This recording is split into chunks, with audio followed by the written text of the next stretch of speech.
Welcome back to the Links Golf Podcast. I am Al Lunsford, digital editor for Links, joined today, as always, by Joe Passoff, my co-host.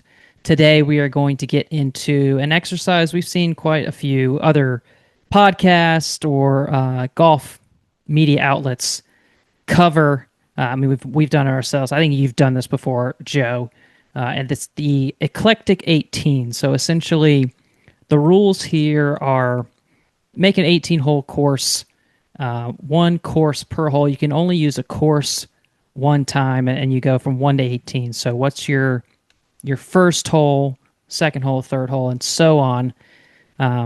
Again, only one course.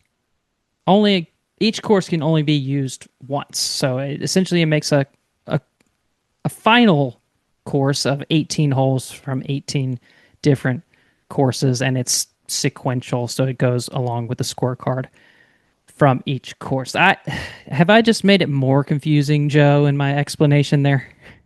Al, it can be kind of confusing because there are so many different parameters.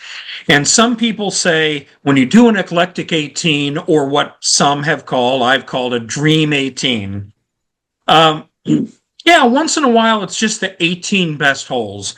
And sometimes you fit them into like a par 70 or 71 or 72 to make it feel like an authentic golf course. All right, we didn't necessarily do that this time, but we did insist that there would be only one course per individual, a hole per individual course, and then also that hole had to correspond to the one that was on the actual course. Yeah, it is a mouthful, but folks, I think will get the gist of it. Uh, People have been doing this for a long time, long before there were podcasts. The topic of a podcast. No, Dan Jenkins probably did the most famous one. The great golf writer and football writer from Sports Illustrated in the 1960s. And he was the first one I knew that did one that was really widely publicized, wound up in the magazine and then in a book in 1965. The book came out in 66. And each hole had to correspond to that hole where it appeared on the actual golf course. But Dan couldn't contain himself. He had two holes out of the 18 from Marion. He just thought so highly of the first and the 11th. But for what we're doing today, and we could have gone in any direction, but we're just limiting it to U.S. public courses, the ones that we can go out and pay a green fee or stay at a resort and go play. And so we won't have Augusta or Cypress or Marion for that matter. But we will have some pretty cool golf holes that you all recognize, and maybe a few that we can kind of sleepers. That was going to be my two more things I was going to say is, one, we were strict about this one. It wasn't all golf holes in all the world, public or private, just the U.S. and just public. And this isn't what we consider to be our best of each hole. So we're not doing best first hole, best second hole, best third hole. These are more favorites to each of us. So there is some crossover, but for the most part, each list is unique to me and Joe. We had, by that I mean we have a couple holes that I think are the same, and with all of these. Yeah, this was particularly, I thought, hard. I always think every now and then we get a topic where it's like, oh, this will be easy. I know, what I would put in each of these positions. But it was getting down to the nitty gritty. It was like, all right, I have this course, and I really like this hole, but do I like this hole on that course better? Do I want to use it as this hole now, or should I save it for my back nine? Just a lot of, ideas pinging in my head as I was doing this exercise. But today is our front nine. Well, this is going to be a two-part episode series where today we're covering our front nine holes. We're going to do another episode on our back nine holes for the Eclectic 18 U.S. public. That'll be in an upcoming episode as well. So without further ado, anything else, Joe, from you? No, the whole key to these lists, Al, is pure subjectivity. Some of these are the best, but some of these are just our favorites, if you will. Is defend your answer, explain and defend, and let's see how they pass muster, not only with you and I and each other, but you folks that are watching and listening.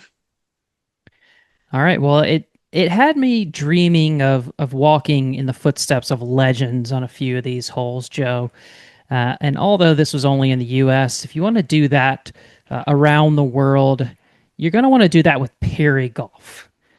They'll take you to St. Andrews Hallowed Fairways, Royal County Downs, stunning coastline, safari on South Africa, go to Argentina and learn the tango, play golf in Japan and have the sit down lunch breaks at the turn. For over 40 years, Perry Golf has been the company that has been in crafting these extraordinary golf journeys across 6 continents, combining exclusive access to the world's greatest courses and unforgettable cultural adventures through small group tours, through custom tours, through luxury golf cruises.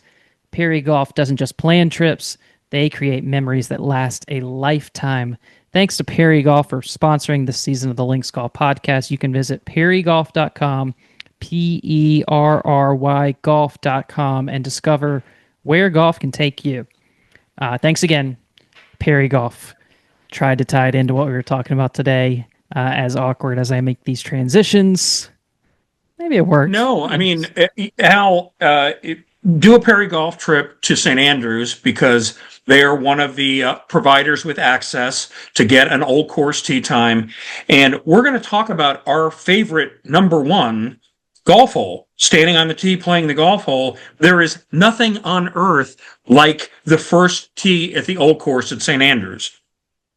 You have Yeah. not arrived as a golfer until you experience that. If you love the joy of the game, the history of the game, the great tournaments, uh, that is where you start. Now, for today's exercise, we're just going to stick in the U.S.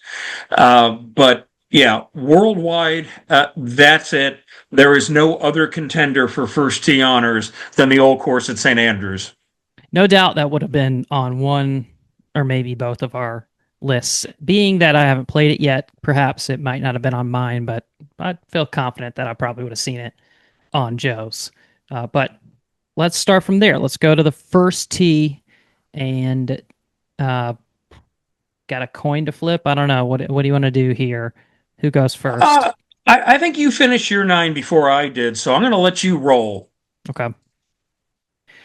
Fair enough. I'm going to try to pull up some visual aids here, either some flyovers or just still course imagery shots. A few of these courses have great, uh, actually, interactive previews where you can fly through every shot from every angle on these holes. But I'm gonna pull some of that up for our visual listeners and watchers on our YouTube channel at Links Magazine. So the first one, I think I've said this before. It was my favorite round at Bandon Dunes Golf Resort, and my favorite start to a round, and that was the first hole, the par five first at Sheep Ranch. Now, let's pull up the little interactive flyover here. You can see my computer, Joe.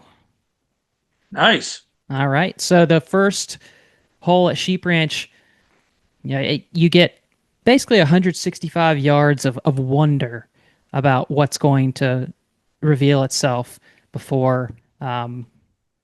This is so cool that you can do that. This kind of scroll to fly through the shot and how the hole progresses. But basically, once you get past that 165-yard mark, you're left with this panoramic view of the Pacific Ocean. You can't really see it here, but you can look to your left and see most all of the other golf holes of the Sheep Ranch at Bandon Dunes. I love a par 5 to start a round, so I've got one here. I actually considered as another first hole here the par 5 opener at Tobacco Road, which I think sets a really great standard and what to expect for the round there.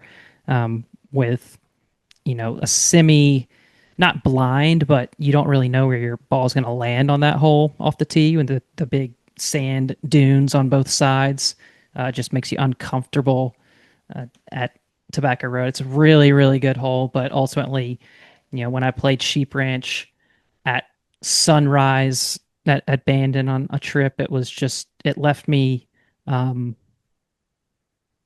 my jaw just kind of dropped. I'm just sitting there looking at this view that you see now, infinity edge type of green out to the Pacific Ocean with their own version of like a ghost tree there bordering the back right corner of the green. Um, a welcome, a nice good handshake, par five to start out, and just breathtaking in the scenery department to get going there at Sheep Ranch. Love this hole, so that's my first hole is Sheep Ranch. Hey, Al, that is a very strong start. Man, okay. I'm going to come back nowhere near the ocean. It's fairly close to my home in the desert.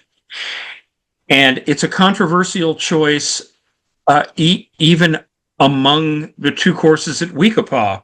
Yes, it's Weekapaw Golf Club in Fort McDowell, east of Phoenix, Scottsdale.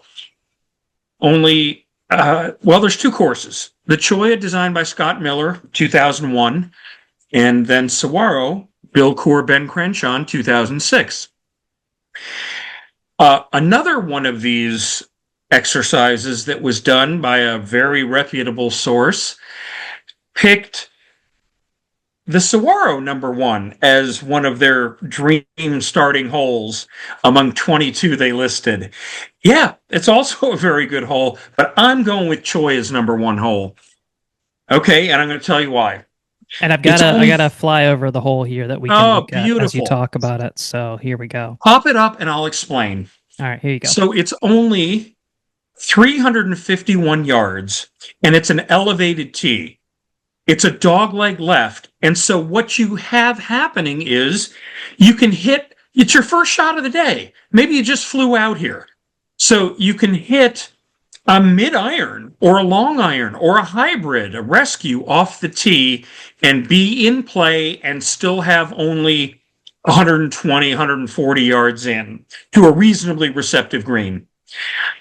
If you're feeling a little more ambitious, you can go at it like a good player from 351 up top, or even the next tee at maybe 320 something. He had it up there momentarily.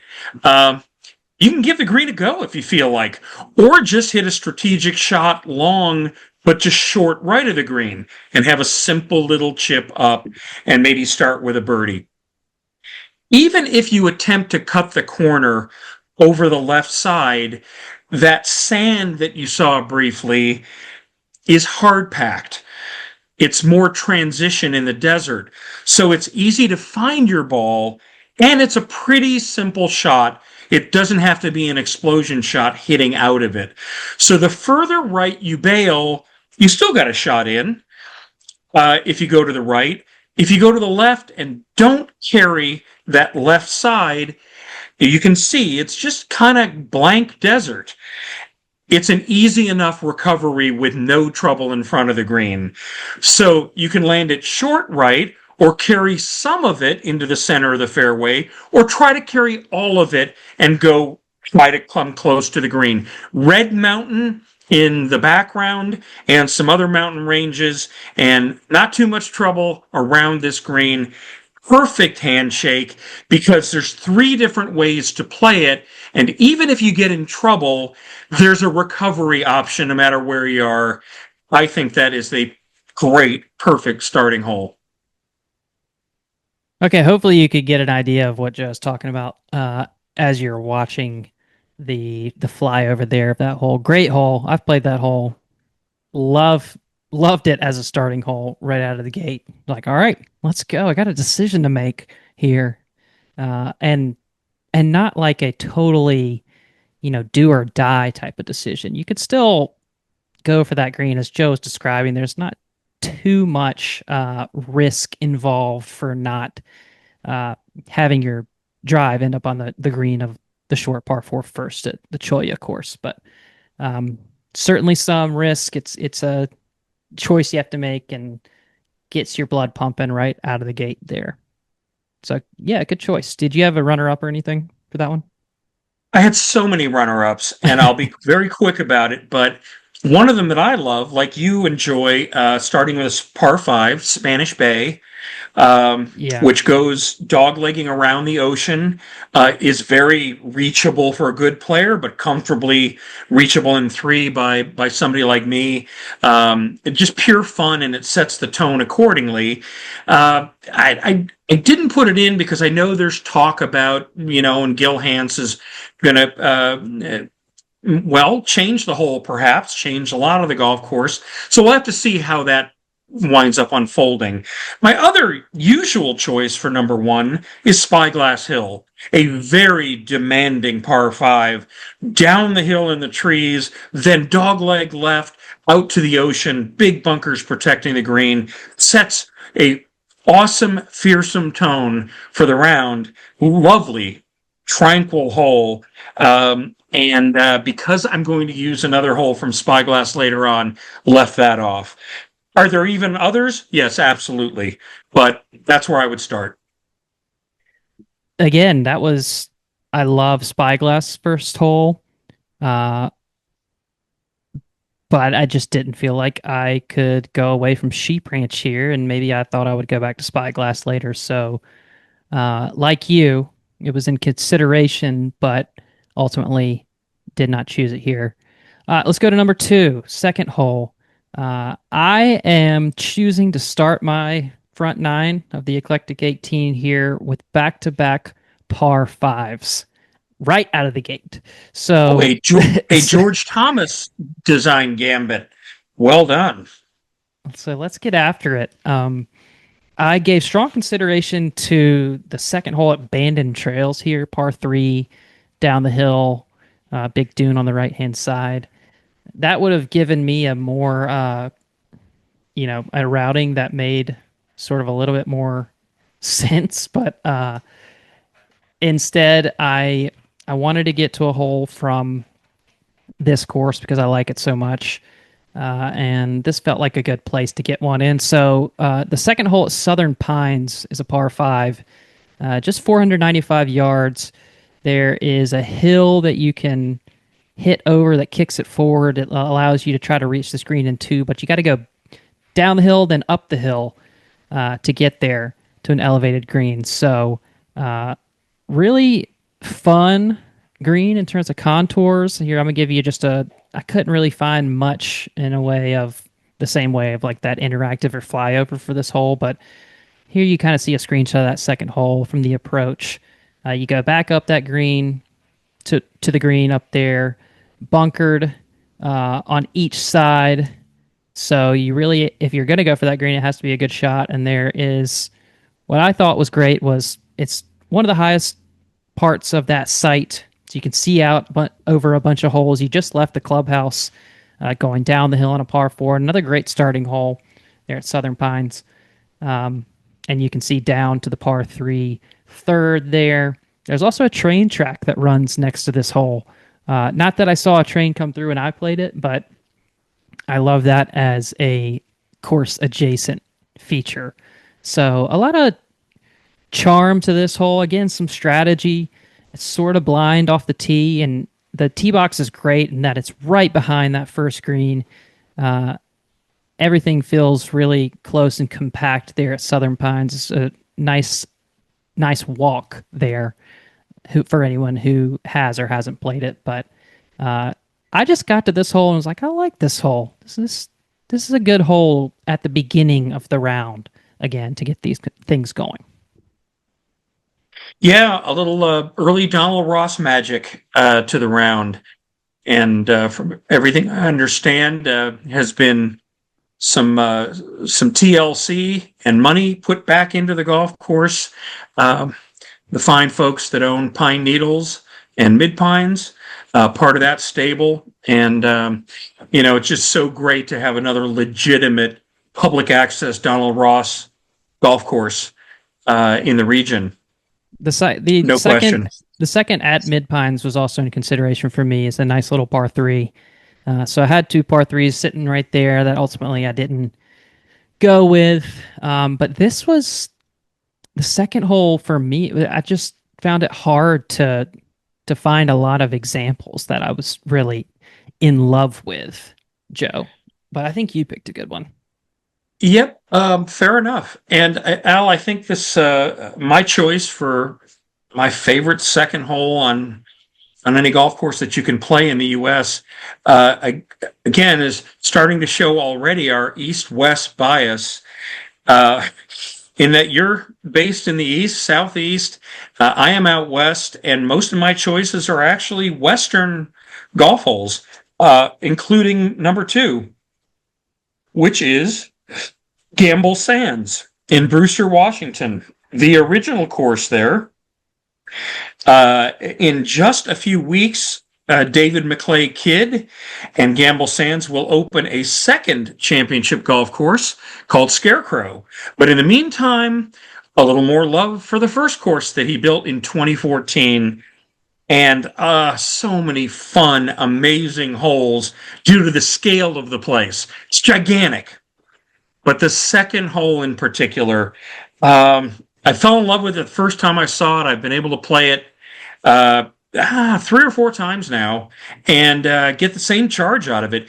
You can see the setting, elevated tee. There's some bunker issues that come into play, but very wide fairway that allow you to avoid the bunkers or carry them, and you get this gorgeous view in the distance of the Columbia River. It sits down in the Columbia River Valley. Okay, there's your central bunker. You got to deal with it.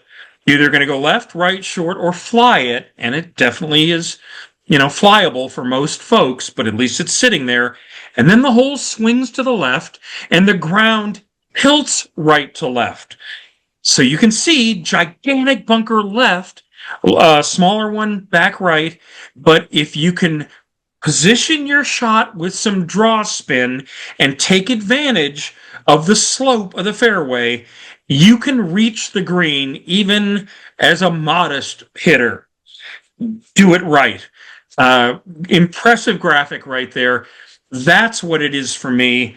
I realize I started my round with a semi-reachable or reachable par four that doglegs to the left. This is a little different because of the tilt of the fairway, right to left, the firmness of the ground. And so you have a choice. And if you blow it through everything, it's a reasonably challenging recovery from the rough, but it's so wide. And if you can get the right trajectory, ball flight going on with the right spin, you feel like a superhero because you just hit a drive that will reach this green with such a beautiful backdrop, very unusual of the twisting Columbia River. So Gamble Sands number two, that's my pick. Good one. Maybe if I had been there too, that would have crept onto my list. But you will see here immediately that short par fours are very prominent on my 18 as well. So the fact that you have two right out of the gate uh, doesn't surprise me, doesn't phase me in any way. I really like it. And we're going to get to another one here because my third hole is perhaps a bit of a surprise. I mean, compared to my fourth hole, and this one's not such a shock to the system, but the third for me is the par four third at the Cascades at the Omni Homestead. This is a 294 yard par four, and let's see if I can pull up this picture here.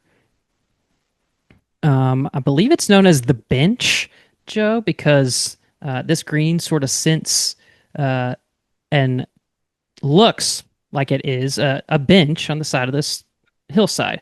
Though it plays very short to 294 yards, let's share the screen.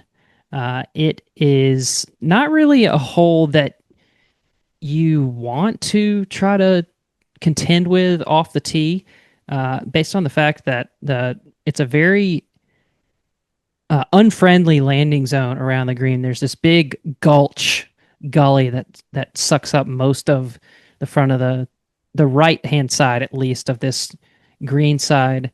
Uh, Lost ball central right there. If you're going to hit it into that, there's a front right bunker. And then left of the green is sort of just a bare hillside, but it gets really tight. Um, Over the green is pretty much dead, especially in terms of chipping back on and trying to get something close to any pin location there. The proper play is an iron off the tee and then pitching a wedge up to this green. So it being a short par four doesn't really play like one because uh, unless you feel like your luck is on your side, then you can try to go for the screen. But I just didn't see many advantages to that when I played it, and I kind of like the fact that it's a par four that makes you go iron off the tee to wedge, and that seems like the smartest play there. So this was a really cool hole, a cool green site too, and then the par three after it is fantastic. Al, you've pointed out something that I think more people like us should point out more often, is that not every reachable par four is necessarily drivable. And meaning it's not the best play to give it a rip. We had the old concept back 50 and 75 years ago of a drive and pitch par four. That's just what that style of golf hole represented. It could still be a really good hole if options were present and contour was present. So, fun pick, very unexpected pick for this slot. But yeah, like it's so severe around the green and the penalties are so harsh for missing that it's not a good percentage play at all to wield the big stick and hope you reach the green in one. But then, well, then what is your play? Try to get close enough, say, to 30 to 40 yards away for a shot, or to lay back where it's 100 to 110 and you're hitting kind of a mid iron off the tee. It's fun to contemplate those. The best holes and the best courses make you think from beginning to finish. Big reason why the Cascades is one of my favorite courses that I've played. Yeah, that much is true. I agree with you. My number three, after two shortish par fours, I'm moving to a gargantuan par three. A brute. It is a brute, but it is a beautiful brute. One of the greatest examples of the genre in all of golf. That is Mauna Kea Beach Resort's third hole. It originally measured in 1964 250 yards, and it played over the ocean to a green, long, big green ringed with 7 bunkers. Robert Trent Jones Sr., once he figured out how he could build golf on this black lava, he saw this cove and said, "You got to let me build this hole. This is going to make you famous," meaning the resort itself that Lawrence Rockefeller built, and it is true. So today, it stretches 272 yards. And Robert Trent Jones Jr., of course, senior son, just came in and tweaked the entire golf course, restoring where it needed to be and doing some other adjustments. Look at this carry over the Pacific Ocean. And then you look at the green. It is big with some odd shaping. Again, beautifully sculpted bunkers, like a necklace, around this jewel. So you don't have to play it from 272. They've got sensible tees that you saw right in the opening graphic. You can play it, I think, from 205. There it is. I actually played it from 179 my first time there, and you still get to hit over the ocean. Maybe not completely over it like you do at 272, but over enough of it where it's an ocean carry. Again, in contrast to the options and and the petite aspects of our first two holes for me, this calls for a real golf shot. You got to bring it. Whatever tee you're playing, it is long and it is a forced carry, and the thrill you get when you successfully pull this off makes this just unforgettable. Third hole at Mauna Kea, my favorite of the par three of the third holes, and I've got a special spot for Ventana Canyon's tiny 107-yard par three third hole on the mountain course there that Tom Fazio did. Fantasy desert golf, if there ever was one. And I'm also a big fan of one out west in California, Orange County, called Monarch Beach. Coincidentally, that Robert Trent Jones Jr. did. A little dog leg left, par four, 315 yards, straight out at the ocean, and then a green set on the ocean. Again, you can try to drive it or play position golf. But on this one, go ahead and bust one, and the feeling of satisfaction is just enormous if you can pull it off. And the feeling of just not being strong enough when you step back to that 272 tee and can't clear it with your driver has to be just as demoralizing as the championing of your resort tee box and getting over the Pacific And Ocean we there. and we just discussed this whole little bit on our last podcast about long monster par threes, and this certainly qualifies. Yeah, 272 all carry. That's not for everybody. Um, I mentioned it earlier. My fourth hole is some that I think a lot of people won't be familiar with, but I came away from my trip to Fripp Island in South Carolina. The one hole that stuck out in my mind was this one, the par four fourth at not the Ocean Point, not the one that just got recently renovated by Dye Designs, but the fourth at Ocean Creek, which is actually Davis Love the Third's first design credit was this course. The par four fourth, I'll pull it up now. It's a straight shot to a green, to almost like a punch bowl set-in style green. Water up around the right. Let's pull up the video here so you can actually see that. Bear with me for a moment here, Joe. That's my windows aren't. I'm trying to hit the share button, but it's like below my menu. Okay, here we go. So I had it playing back to 274. Gold tee's only 248 this hole. And here it is. So our flyover off the tee, again, as you can see, sort of a straight shot. Water all along the right side, kind of tight quarters. Nothing but dense trees and vegetation on the left. A greenside bunker on the left there. But I don't know if you caught it. So right in front of the green is this big ridge. And if you're standing right there, if you hit a ball that is anywhere in this kind of landing zone in the 200-yard range, you're not able to actually see the putting surface. You can see the flag, but you have to pitch over this little ridge or putt it over it, sort of down into a punch bowl style green. I just thought that this hole was so cool in that the risk is actually sort of great. You miss hit one out to the right, you're either wet or you face a tough chip back through a collection of trees there. Left could be gone very easily, or you have a long bunker shot into the green.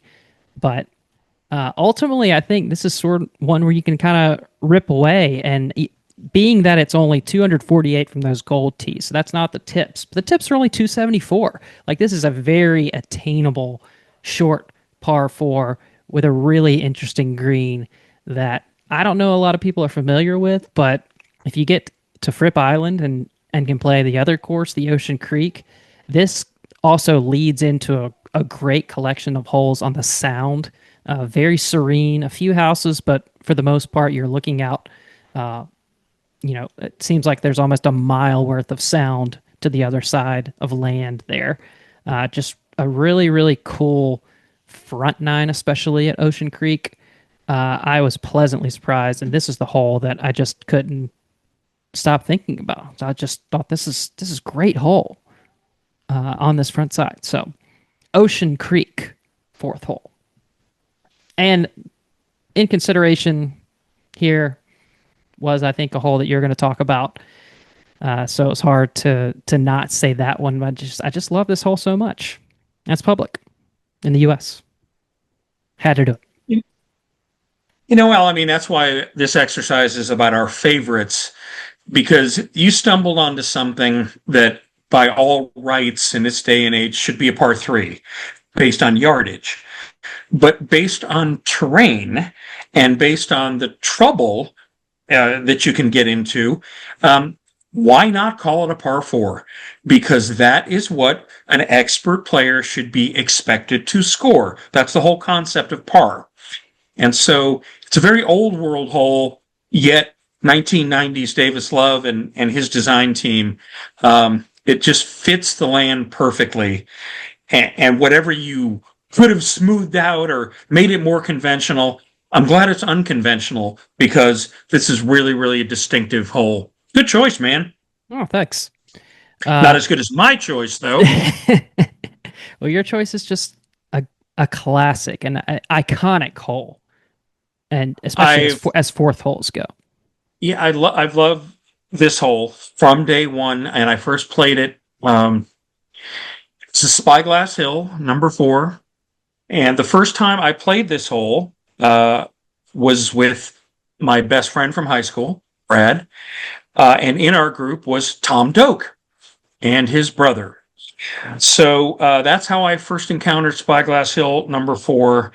It plays 370 yards these days. It grows progressively narrower the further down the fairway you go. The ocean sits to the left, and the terrain bends right to left, so that if you hit it, say, in the center of the fairway with a little draw, you could run all the way into the gunge on the left side. So it's best to hit a little bit of a cut into the fairway, and once you've done that, you have a short shot in. But you want to be as far right as you can because the green is this tiny little sliver. It's only 10 yards wide on the diagonal. And this, so here we are teeing off. Yeah, I pulled up a Pebble has a great sort of article and supporting imagery from all different angles of how to play this fourth hole. So that's what we're looking at now. I'm sort of scrolling through. This is the full view of the hole from above, but you're this sort of the tee shot that you're looking at here. So there you go. You're looking at all this sand and beachy gunch.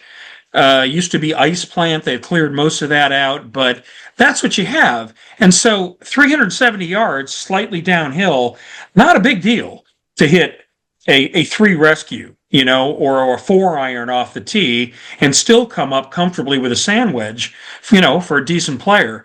But Dustin Johnson, for one, liked to give this green a go.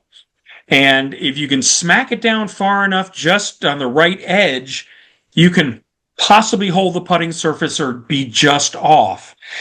And it's very unusual. The green is one of the most unusual in golf. You see from behind that the front left is completely obscured by a mound. It sits back a little bit with a slight hillside back right. And when the hole is cut back left, it is formidable. Absolutely amazing to try to get the right angle because the green is so slender. Nowhere near as difficult, but still fun to play when the hole is up front, the front of the green. So with a 10-yard diagonal sliver of green, you're tempted to try to hit it as far as you can off the tee so that you have a short shot, the shortest shot possible for your second. Again, good advice on the Pebble Beach website. Is there any place to miss your approach shot? Yeah, there's not much room, Not but really. there's a little room. Yeah. But the fact that there are options for you and that it's so gorgeous with the ocean to the left, and you can see the trees, the cypresses to the right, and the beachy gunch, and then the fairway narrows, so you can play to the fat of the fairway, but you're going to have a longer second shot into that sliver of a green. Or you can risk and find a narrower portion of the fairway, much easier second shot in. Spyglass number 4 for me is the consummate quintessential and my favorite number 4 hole that you can play in the US. Yeah, it's got to be an accurate shot off the tee too. Like you run out of real estate quick. Um, and it's not really a bomber's hole. Like if you're gonna hit a drive, um, a lot of people are gonna they're even gonna run out of fairway if they have it on an ideal line there because it sort of Yep. runs downhill away from you there. So it's a wood max, more than likely a hybrid or a mid iron to long iron there off the tee. But again, it's all about where do you want to be, how far down do you want to be, and can you get that angle correct to this green? Because it's when Joe says it's like 10 feet wide, that's no exaggeration. It's the narrowest green I've ever seen anywhere. So I got surprise, surprise, Joe. I'm going to have my third par five of my front nine here, the third and 5 holes even. We are going to Tot Hill Farm, which is the site of my only hole in one on the 13th hole. Uh, that could have easily crept into my back nine, but it was. If I look at the course as a whole and think, is that my favorite one there? I can't confidently say it was. It's a great memory, but it's not my favorite hole on the course. This one is the 5th hole at Tot Hill. It's called Eagle, and every shot sort of means something, and it just keeps getting wilder and wilder here from Mike Strands in Asheboro, North Carolina. You've got this essentially gunch valley to the left off the tee. There's one sort of guiding tree that gives you a ideal aiming point. It's sort of tricky though. If you aim right at that tree, you have to hit it on a rope to get it over the edge of this gunch. You're better off going a little bit right of that. But as they say on their website, a good tee shot will favor the right side of the fairway and clear the gorge that lies ahead. Hazards abound on this 2-tiered green with a stream to the left and back and a bunker to the right. But I mean, let's just get a glimpse at this approach that we're talking about here. Look at this green site, Joe.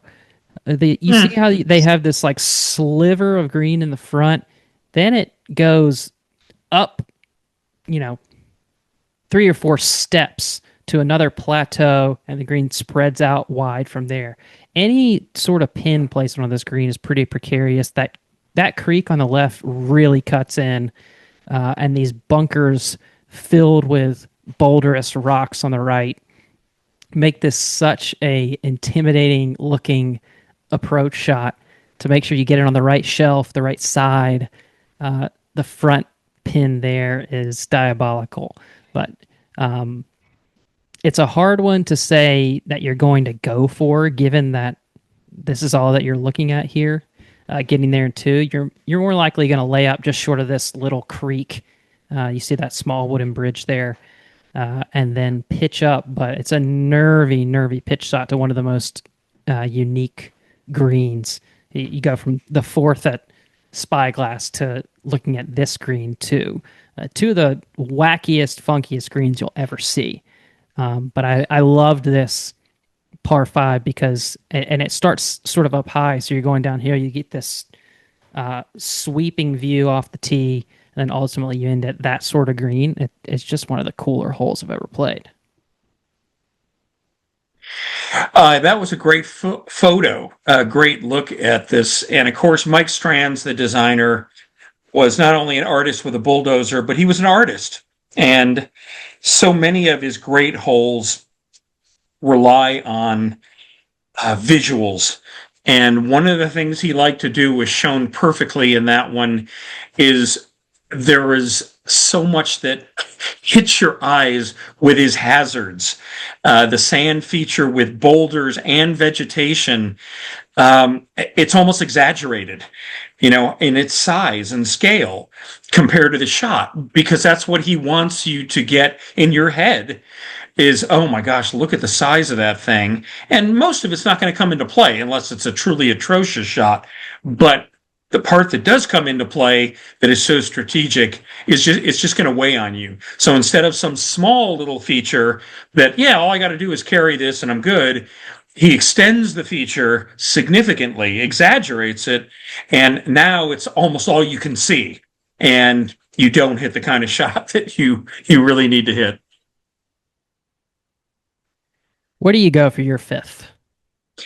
All right, I'm staying home.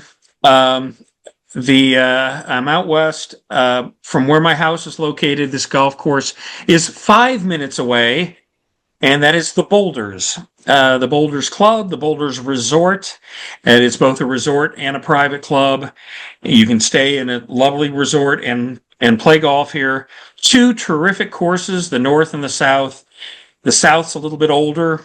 Both have their origins in Jay Morrish, doing these solo, without Weisskopf actually lending his talents in the day. And the South Front Nine is the greatest collection of memorable desert holes that exists. So, what is the most memorable of all? Maybe the signature hole, if you will, of the South Front Nine, the par 5 fifth. And so we're taking you to one of the most aptly named golf courses in the world, the Boulders, and you can see why. From this back tee, this hole, the photo sets it up perfectly. But from any tee box, you have a shortish carry that lays up of the wash to the right and then turns it into a three-shotter where you got to carry this desert wash, not too much trouble, and then have a third, or a long hitter can smash one over the left side into the fairway you see on the other side of the wash and have a clean shot at the green. Either way, you are coming into this green site, gets a little narrow in front, with that is just set into the boulders. It's just, That's holy so cow. cool. Talk about feeling cocooned. Yeah, the sand will get you. The green is a little slick, a little bit three puttable, but where it sits, that somebody actually laid a green in this spot, and you just feel a little otherworldly, or maybe like you just appeared in a Flintstones episode. Three solid shots will get you your two putt par. Uh, Not easy to get home in two unless you're an elite player. But no matter whether you score 4, 5, 6, or 8, to putt on a green with that backdrop makes it my favorite fifth hole. That was a good Flintstones reference in there. As soon as you said that, I was like, yeah, that looks like the set of the Flintstones that surrounds the screen. And the fun with the boulders, of course, is there's lots of wildlife roaming around. So cartoons can meet each other when you get Roadrunner and Coyote on one hole and the Flintstones on the next, and sometimes they merge all in one. The sixth hole for me, back to a short four on kind of a short, unconventional course. One of my favorite courses in the world is Winter Park 9, the nine-holer in the small city just outside of Orlando of Winter Park. Keith Rebb, Riley Johns came in, redid this. I think the best hole there is this one, the sixth hole, par four, only 268 from the very very backs there. And all I've got for you, Joe, is a screenshot here. But what we're looking at is an overhead view of this hole. I think this is from a no laying up video, a screenshot from overhead. But 268, you can kind of see the fairway there to the left of this big set of trees. To go over that is pretty easy and attainable. And what most people do is they go for this lion's mouth type of green with this boomerang look, a bunker in front, Pac-Man, if you will, eating one of those little yellow dots. So, but running at the back of the screen, again for me, theme of my front nine is a train track. So perhaps this is suitable to be on the same course as that second at Southern Pines because the railroad is right there, uh, frequently passes through, makes for a good photo op. Um, you can very easily run out of real estate again if you choose to go up and over this set of trees there, going for the green, and end up on those train tracks. Um, but you can also play this hole if you'd like. Uh, Over to the left leaves a short pitch in. Certainly, if the pin is on that right side and you decide to play short to the left, it's a intimidating little pitch over the bunker to a narrow sliver of green. But if you got up there on the putting surface, that green in the middle, there's the sort of ridge where everything kind of runs opposite ways from it. So you could pitch to the middle of the green and have it funnel down to that right side. It's a cool little hole and a cool little course, one that I really enjoy playing and don't take a round out there too seriously. I had a lot of fun at Winter Park. Um, don't know if you got the chance to play there, but I just love this one. There is another one that I would have considered as a fourth hole there, short par five around a graveyard. That could have been on my list, but ultimately I went with the sixth. Yeah, I think it's less morbid in terms of a choice, although we still can have train track disasters if you like that sort of thing. But clearly, Al, you do have this fondness for a very short par four that does call for some risk rewards and the kind of decision making that goes with a boomerang green, uh, bunker jabbed in front, trees possibly to carry. And I haven't had the chance to do Winter Park. I would love to. And one of these years when I'm in Orlando, have to make it happen. The only comments I ever hear about that place is how much fun people have playing it. You certainly don't want to So, end up in the trees there because then it's just pitching out up to that green. You've kind of killed yourself there. So if you're going to make the decision to go over, you better get it up and get it over those trees. well, my selection for hole number six is also on a golf course where fun is the operative word, and that is Mammoth Dunes at Sand Valley Golf Resort in Wisconsin. And of the now four or five golf courses that are open at Sand Valley, this was the second, designed by David McClay Kidd. So I've got another Kidd course here, and man, again, pure fun.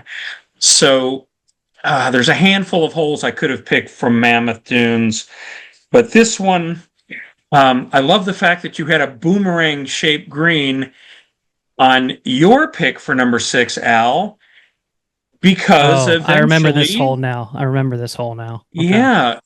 So it's hugely wide, but a center fairway bunker will keep any player honest. Drift a little further to the right, and you got some issues. Um, a little further left's the more challenging tee shot, but it sets you up with a much better angle. Can't ask for much more than that. But what you do have, whether you call it a boomerang or a horseshoe-shaped green, and we're getting right to it. That is what's going on at the sixth hole at Sand Valley. It's only 340 yards from the tips, and maybe you're playing it, maybe 344, maybe you're playing it from 320, maybe you're playing from 300. The roll of the ground, very firm on sandy subsoil, will give you the extra roll to let you get in trouble if you choose to go down that road. Otherwise, it's how do you want to lay up and where do you want to lay up to give you the best angle and distance into that horseshoe shape or banana shape or boomerang shape green. Love the whole concept. of how much fun it is to play a golf course that's so wide and firm, gigantic sand features, which you can avoid for the most part. But if you're going to take some chances, you're probably going to find one or two or eight of them on the golf course. Banana maybe is the best one, best word for that because it's Okay. very I, long and skinny, sort of like that the fourth at Spyglass, but horizontal instead of vertical on the ground a little bit. there you go. As bananas go. Yeah, Yeah. I love a banana with peanut butter. It's one of the my top five snacks out there. Excellent. Okay, we can both agree on the seventh hole, Joe, and I think that the vast majority of listeners know what that means, um, because that is the seventh hole at Pebble Beach. I do. Do we even need to see it? Because everyone knows what this hole is all about. Okay. Fair enough. Al, you and me both. I'll still We show it. agree. Yeah, thank you. I'm glad. Um, 109. Okay, listed yardage from the USGA. I guess this was back at the U.S. Women's Open. What we're looking at. Um, there you go. Shortest hole in major championship golf. It's just a wedge most of the time. Although, Joe, the last time I played the seventh hole at Pebble Beach, I hit 5 iron. A 5 iron because the wind was absolutely howling. It's the windiest weather I've ever played in and continue to play in. Normally, I would walk off the course if I was facing this kind of wind, but I mean, like 40 to 50 mile an hour gusts out there. So that was dead into the teeth on this hole. And, a little punchy five got me pin high to the left over there. But this is one of the iconic holes in the world. Uh, One that, when you think about Pebble Beach, there's a few holes there that could end up on your list. It's hard to pass up the seventh, though. yeah, I mean, what the seventh does for me, no matter what club you're hitting, but generally it's just a little wedge, is you get up on that tee, and besides just grinning ear to ear because you are looking at the ocean beyond you, to the right of you, this gorgeous green frame with bunkers, is it's so short. You actually have the feeling every time you stand up there, I'm going to make a hole in one. Of course you don't. But the feeling is I could. This of all holes, because I can see it. There's nothing blind about it, no matter where the hole is placed. And you get up and you strike that wedge, and once in a while you get close, and a couple times it goes in, as it did in the 1972 U.S. Open for Jack Nicklaus. And of course, in the 1992 U.S. Open, I was there covering the whole tournament. In the final round, the best players in the world were hitting 5 irons, 6 irons, and 7 irons. The wind was blowing just as hard on that day as it was when you played it, Al. So things can change in a hurry depending on the weather, and that's what makes the hole extra special. Then you have to hit a true golf shot where you're flighting the ball the best you can into the wind down the hill. But for the framing of that golf hole and its location on the golf course, no better short par three on the planet, and no better seventh hole in my book. All right, now that we got that settled, our eighth holes here, I'm going to go to one of the newer golf holes in the world of public golf and in the world of Pinehurst Resort, and that is the Matterhorn, Joe, the par four eighth hole at Pinehurst number 10. Let's give this a look here. I think you'll be able to get a good look from this video from Pinehurst. Tee shot blind to your fairway. You have to contend with this gigantic sand dune off the tee over all of that sand into the fairway. If you land one sort of on the, I mean, you saw some of the mounding in that fairway once you get past that initial dune. If you land one kind of on the right hand side of the fairway that collects off that giant mound in the middle, then you sort of have a clear view of the green coming in. If you don't, you're contending with another dune on the left of your second shot. So you could be faced with two blind shots here at the eighth at Pinehurst number 10. Uh, totally quirky. Again, not for everybody. Not every hole at Pinehurst number 10 is like this, but Tom Doak, Angela Moser decided to make use of what they had here, that gigantic dune right there in the face of the tee, and introduce something totally different and unexpected in the proceedings. Uh, just a fun hole. I like holes like this. I love a blind hole because of the unexpected. So getting to play one where there were two blind shots that I faced was quite the thrill as well. And it made me want to go back and play it again. And I think that's who Tom Doak builds his golf courses for, are people that can appreciate maximum variety. And so not every hole is just going to be straightforward vanilla. And as much as he can mix the flavors into a round without forcing anything, he does that as well or better than anybody in the business.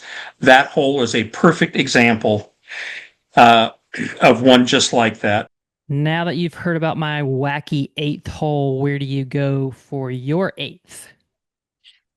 Al, my eighth might be wackier. I'm just saying. Okay, hear me Really? out. Yeah, I'm just telling you that. Okay, because my eighth hole, we're going out to the Southwest Desert. Again, I seem to be favoring the West and the Southwest Desert, but this is a golf course I think people across the country have seen pictures of for 25 years, and talk about slackjaw, talk about wide-eyed, but it's in a little bit more of a challenging location to get to, so they maybe haven't played it. I'm talking about Wolf Creek Golf Course in Mesquite, Nevada. In between Las Vegas and St. George, Utah, is this new pocket of golf that's now about 25, 30 years old. And the anchor tenant out there, the most amazing, memorable, remarkable golf course is Wolf Creek. Okay, it doesn't have a famous designer, all right? So be it. Not every course does. And if you think of what minimalism is and having a nice, gently rolling piece of turf, preferably near the sea, this is its polar opposite. This is one of the most severe, spectacular, mind-blowing insights, insane sights you've ever seen for golf. And somehow it works. It has been a top 100 public golf course in the country. And uh, man, does it fit my game? Not always, but just to see some 18 golf holes draped on these up and down roller coaster ride routing, and it's full of hazards. It's full of water. It's full of bunkers, and it's full of these sandstone rocks and mini mountains where you take the cart up and over and around, and you have to hit next to them and through them and using them as backdrops. Al, the eighth hole above all other holes. Okay, this is what I call a jaw-dropping downhiller. It shocks the system. Okay, with an array of hazards, including a sandstone canyon wall backdropping the green and a gurgling stream fronting it. And it's 248 yards. It's even 217 from the next tee up. Look at this green setting. And it's 248 yards from the tips. Uh, this hole, I'll say it again, as with many high desert stunners here, borders on cruelty for an errant shot. but it does set the pulse racing, and that matters to me. I can play a lot of low profile golf that's walkable and bump shots into slopes and let the ground do its thing. I love doing that. But once in a while, to get something that is just so off the charts in another direction, and have this at your disposal for 4.5 rounds. And I think Wolf Creek qualifies. It satisfies those criteria perfectly. And the eighth hole is the creme de la creme, with such severe shot values and so spectacular to look at. 248 par three downhill, water, sandstone, and the rest. Enjoy. Yeah, the book on Wolf Creek is always, yeah, 18 fantasy calendar holes, playing golf on the moon, like nothing you've ever seen before. A video game course, which a lot of people probably saw it for the first time playing the Tiger Woods video game. And I remember this hole now that I got the chance to look at the flyover and hear you describe it. Uh, One of many I'd like to play at Wolf Creek. I think if I'd been there and knew more intimately the routing, then I would have had it somewhere on my list because it's so distinct and unique and such an otherworldly type of challenge. But this is a really, really good golf hole, and I'm glad you included it on yours. Eh, Yeah, I mean, eighth hole at everybody's Pebble so Beach also could have been one that we put on here too. well. That's my favorite eighth hole, period. But Yeah. because I picked the seventh for Pebble, we couldn't do two from one golf course. Had to Hmm. leave eight alone.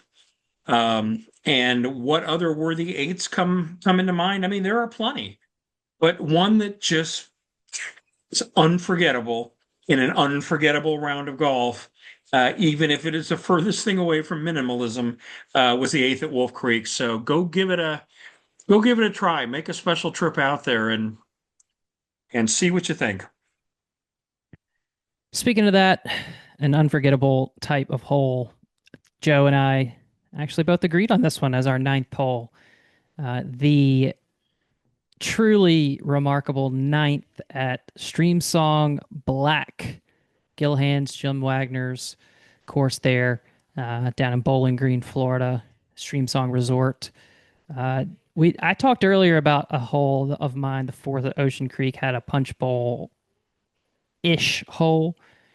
This, in terms of punch bowls, is the Mac Daddy. This is like a toilet bowl where you could throw your ball around and around in circles and have it end up close. Here's sort of a look at that green there. That again, this flyover that I'm looking at here from Stream Song's website doesn't exactly do this justice, but you can kind of get an idea. You can see some of those rumples. You got the windmill in the background, the turn house there at Stream Song Black. But again, fronting this green, huge mounding, you can't see down into this punch bowl green.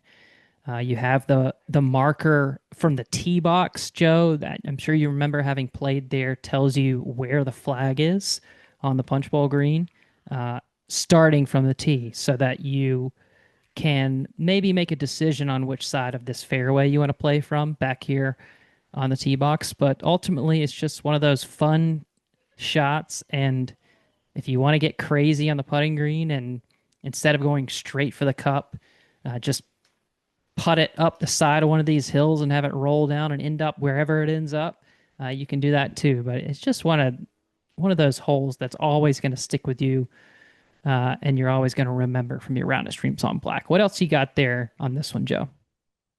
Yeah, you've got a green that looks like folded on the edges the way my wife does a pie crust. And Yeah, yeah. so I'm getting hungry actually. But there is almost a supposition like you should land your ball short of the green and let the contour take it up, given that it's a blind shot often.